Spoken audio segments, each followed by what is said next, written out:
What's up, world? Welcome back to the counselor's almost done for the year garden. We've been getting quite a bit of freezing temperatures at night and pulled the zucchini plants. Pulling a lot of stuff out today, but leaving tomatoes to ripen a little more as they can. But what we're really here for today is very little talking and very lot of pumpkin harvesting. I want to leave these guys out here with the vine dead for too much longer. There's some squash in there too. Also a child that we've put to work playing in a hole. I'm going to set up a time lapse and I'm just going to tear this sucker apart. Probably not going to do this many pumpkins next year, to be honest with you. This is a lot. There's probably 20 or 30. So let's go to a time lapse and tear this apart and come and talk about what we have at the end.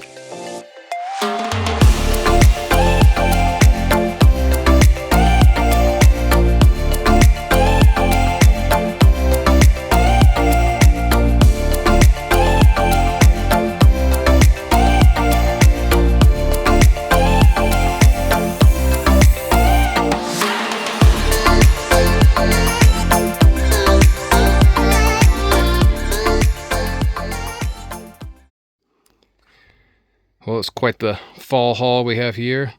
About 41 pumpkins, plus or minus a pumpkin or two.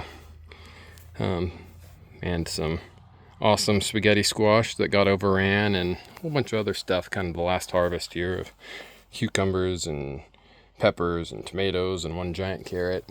Still got more carrots out there, but we're kind of averaging, maybe going to average out at like 5 or 6 pounds of pumpkin just to sort of calculate the weight. But I will say this one right here was the heaviest at almost 11 pounds, I believe, if I can get it back on there. We're looking at, okay, 10 pounds, 2 ounces, and this one was the heaviest one that I found.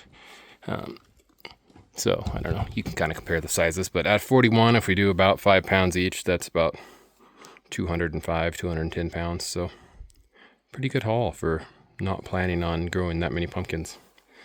These are sugar pie pumpkins, so they are eating pumpkins, but some of these are definitely big enough to be carvable too.